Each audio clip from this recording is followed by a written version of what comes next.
agyanom ne ɛnanom mekyerɛkyerɛ mu nyinaa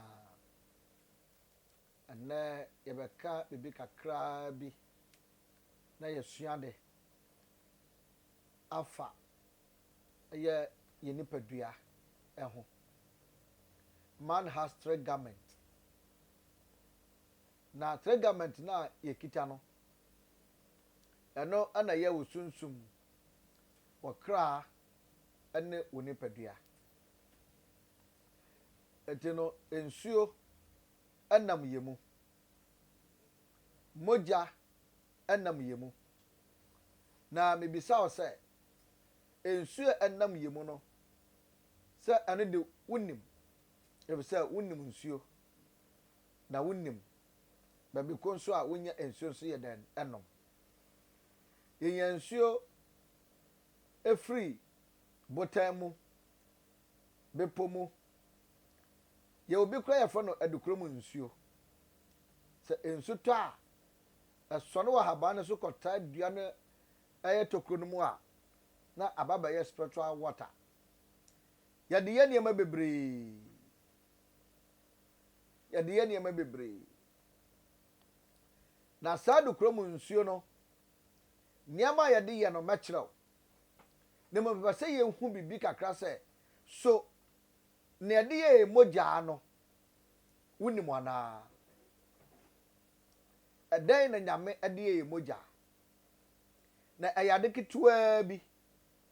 ɛna mede kyerɛw na ɛbɛboro w'adwene ne wɔn nti aseɛ so sɛ wobɛka sɛ science ɛnkan ho asɛm da. Enti no ɛnte saa.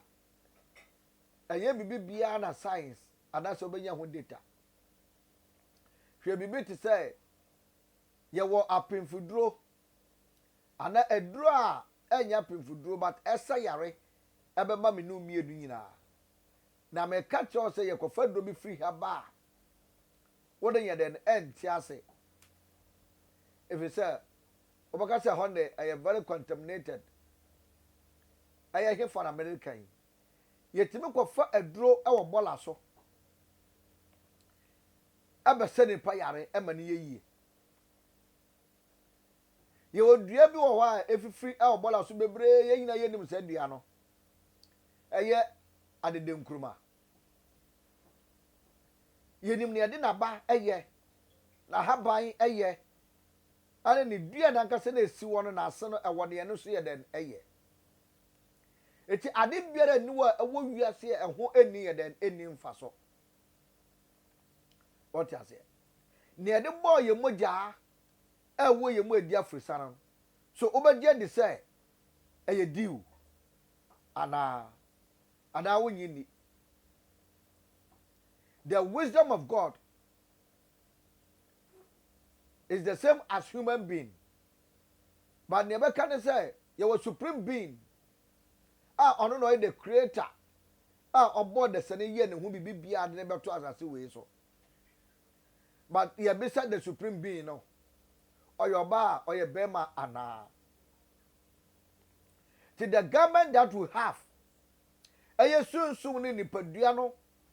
and a crown woman. Say a year in sure and young mojana, ultimate a dynamo and many ye. And until my child sample be say nipa yare, na yare ni a serious one. Yetime catch us say, say ready per year I him rache. By 3:30 and 4:30. For the better bosumu. Adentia. And the Ekasa Asam say for the better bosumu.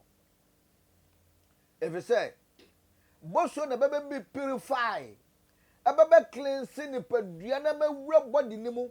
When say every pores of your body no biano and from a ekomwana. And from up for a row mu. I don't think the dust etimi koye mu. So what I say? I'm a dust a koye mu. It is said the yellow for the tra bosu no moi. I'm in a different environment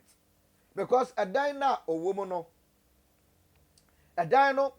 your colors, color radiations be brave womb. A diner inside the paint or the radiation. A dino emu enkonwa ɛwɔ ne color ɛwɔ ne radiation enema ɛwɔ wo dem a wo use wo ntare a wo use ebi yɛ fitaa ebi yɛ kɔkɔɔ ebi yɛ tuntum yɛ different colors bebree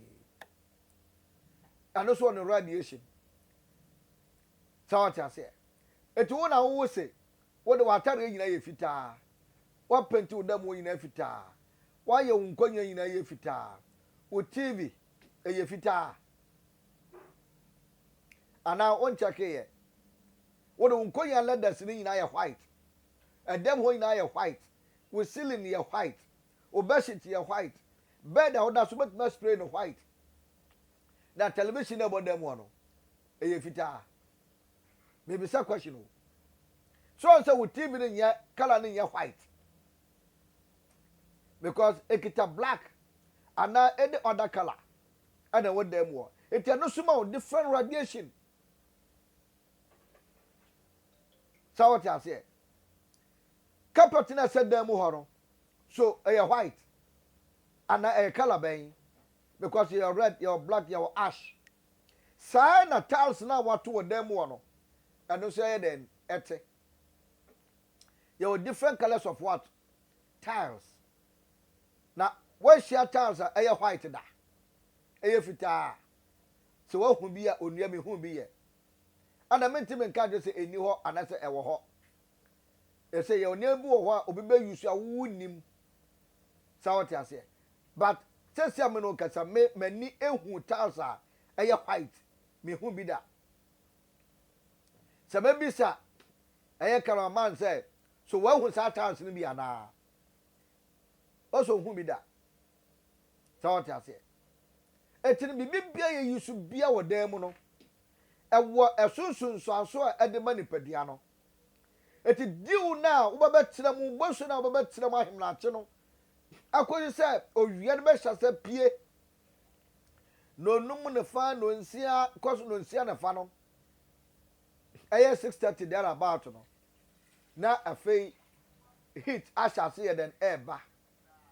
se wia ne ya ade ebeboa ni padua na cleanse ni padua no eti no ye ni padua no moje na wo mu no diu bosuo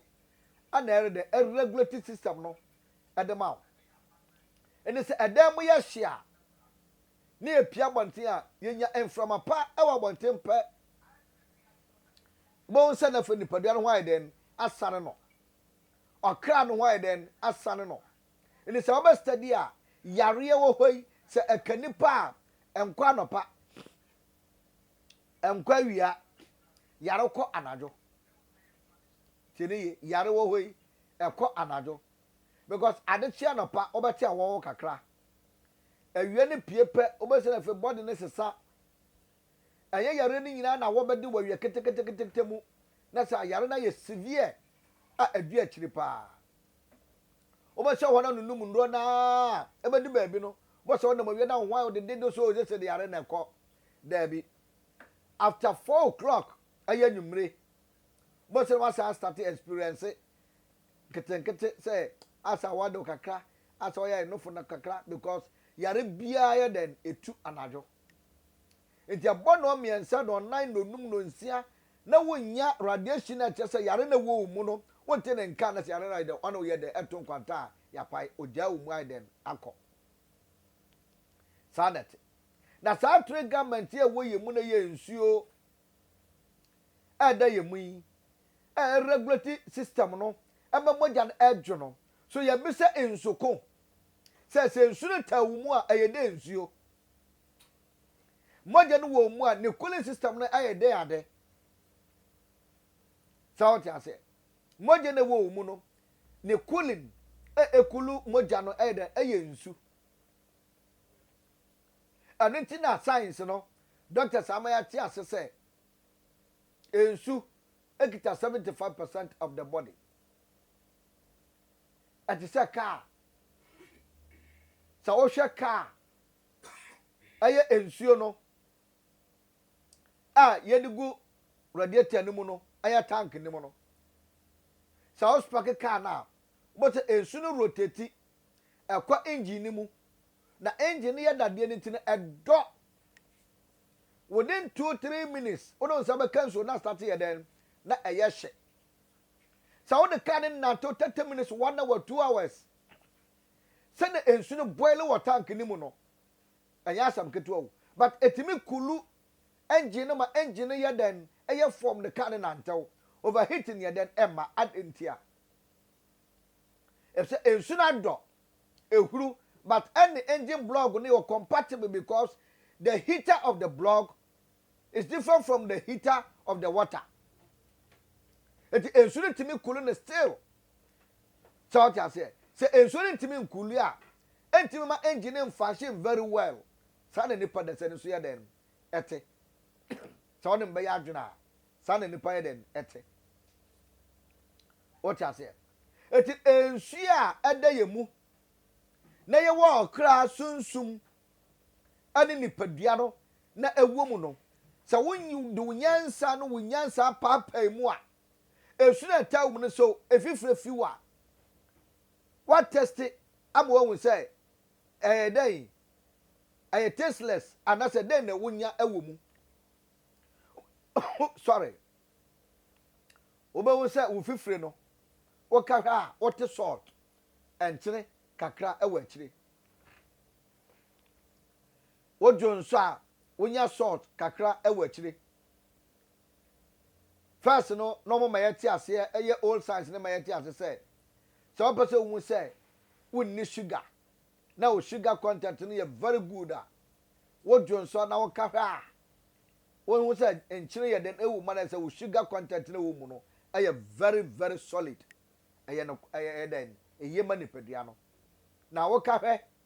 na wo say enkyire nim na wo tede wo mu a na say wo sugar content right then akosoro na say wo yare ene machines aba bebre ntino ye hu sa na ye ndu hospital na doctor check here wo sugar wo we yes nemu na me pesa wo te wo ase ne say ensu na ta wo mu na ekulu moja na ede ma wo no da ensuo no eye ocean sa ensuo no eye epo eda hoi ana wona me yaadwene wona me ba yaadwene so wona me ba yaadwene dia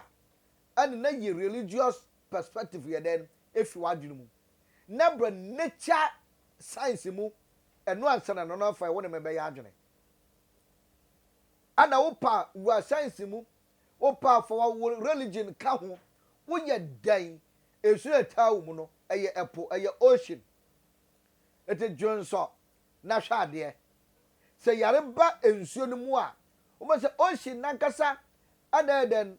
efrota ne ho o cleanse ne ho nti oyini me bebre free ensuo no mu de babonten emra nipa tobola gumu no sare nipadua no so ya den ete eri se nipadua ne mu enam na eye fi a ema yete dwonso nka ama sabe yete se ye bekwati afi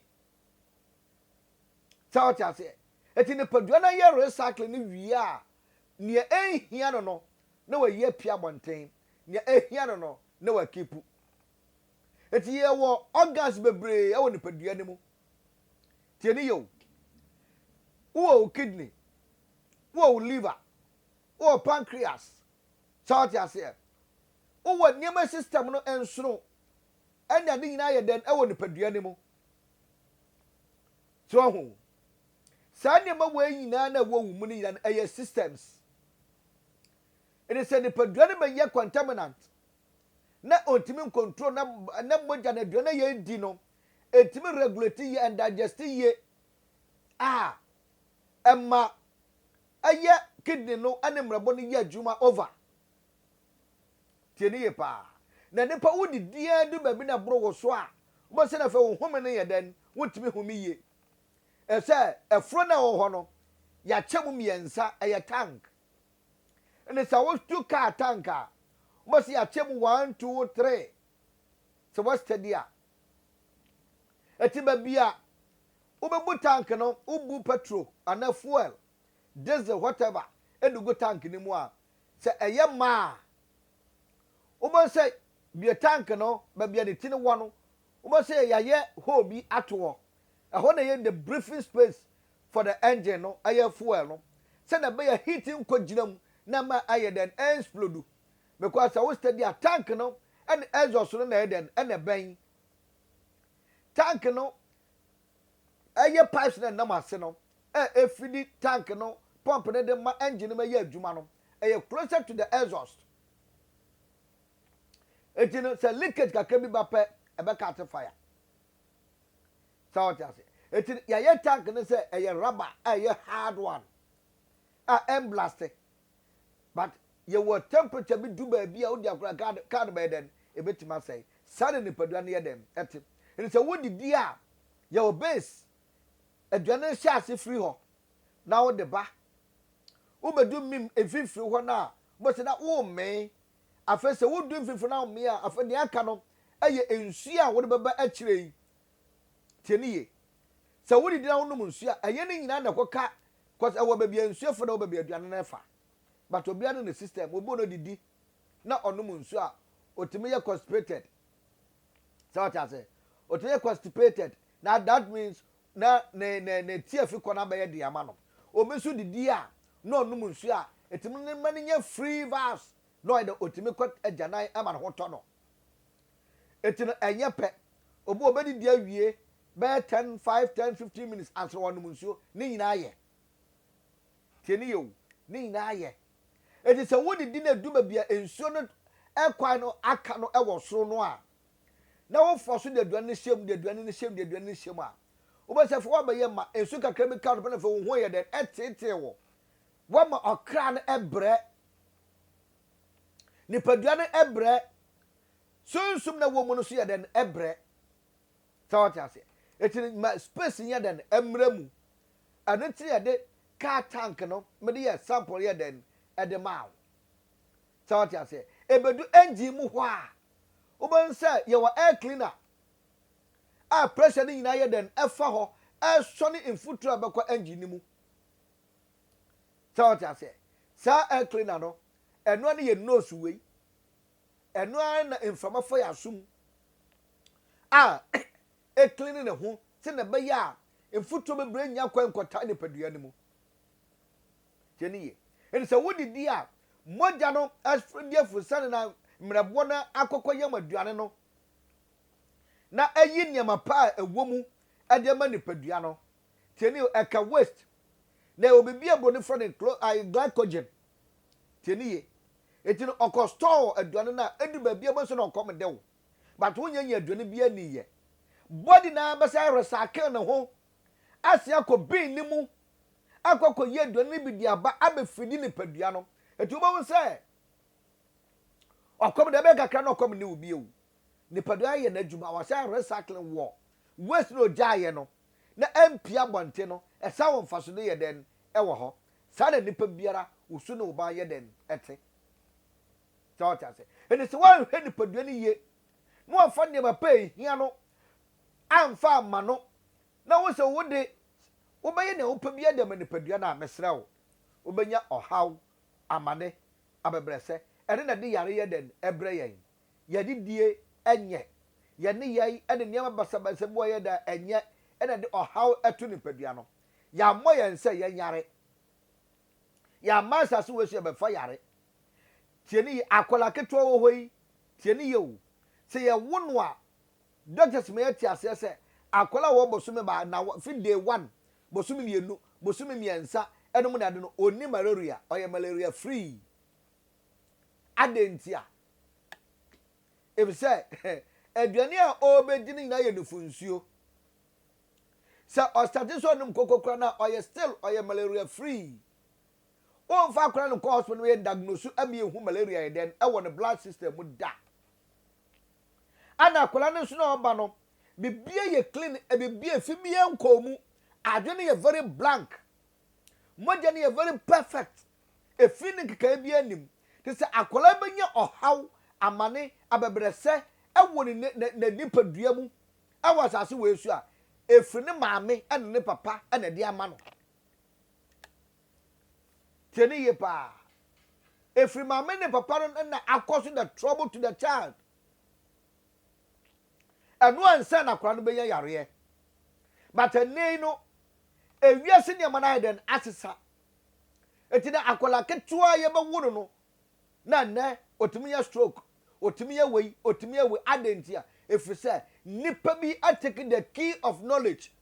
so mo ni be di nipa bi nya awasase we so eti ma the three bodies of you no always no esofa the three bodies of human being aminu mienu ye nemu no yesofa day in day out bia no ye o problem awo nipa dua mu adenti na e wo se ba no sa e say nipa bi asoro gina say ya kasi e bedi wiase bone no bone na na e beden ebeye etimi nua se won pese bokoso ha no mu ene sa no mani mu a always no esa wo cleanse wo blood obayi wo afi sa no mani mu se obaye spiritual person na wo beye dru na watimi anyina kosunsu mu e da wona social media no so a obi ase me third eye wo nya third eye now enye na betima cleanse wo body tieniye third eye it is there for you to say obetima ya adwuma bi wo sunsu obetima ehu niema bi say eba adam sunsu mu ye den eba tieniye pa na third eye cannot govern your body say wouldn't nya problem awo nipadua no ho because a feeling keke ye ko mu no ema wo sunsu mu no wo tia se sunsu na wo so wo hwe no ema ne brass se wo nimu a aduane ye di a wicked the spirit of the body a wicked the spirit of the soul a wicked the spirit of the blood so wo nimu ma kira wo adantina wo du babia so ane me trase ma twen nyame anim say me ye fasting eye obeye fasting eye say obeye na watimi arilizi eye dwonso ne ade a wo mu enye no bo say wo ye fasting na wotimi dwonso yellow binum na de nyina eye body cleansing but your third eye a wo fight say obenya no cannot do the body cleansing for you. That is a spiritual fact. Your body cleansing is different from your third eye. Your body cleansing is different from your spirit that you are invocating. Eti apona da wo mu no aye nsuo na wo mu no dinini nsuo ya nom na aye stream waters no ye ninini aduane aye gina environment ye kofa aduane na ba no ye ninini e say ma we na ma ye sunsum kwafom na mna sunsum no kwafom no ana yare ye den eba sunsum kwafom no ana de yare ye den eba tisa uwa aduane pa edi na wo room ho na wo no wotime cleanse wo yi all the time wa yare yade a ebeye minus for you tieni ye pa etime be chiraw edra wo banum ebe cleanse wo na ebe boa wo spiritual growth na unlimited wo sunsum side na se wonya wo third eye na watime move send your person wa wo de third eye na den eye. Point number 1. Ti edro. Ebe wo huru mogya mu amaw. Pe menkani ahabanya awo. Pe aye bofre ahabanya awo. Say yoba say be ma ye bofra ahaban no. Ti eniye. Kabom nanoa nanom manye wonsuo manye waduane manye obi bibia anapa nom 1 cup anwumre nom 1 cup sa wo fie na nko ba bia nom na anapa awia ane anwumre efi bia wo mogya mo nyinara forte bia wo mo biara no ebe sha se den ebe cleanse wo na cleanse no so no na sam purify system no maw eye mogya na oyi efi ni free mu no sam build no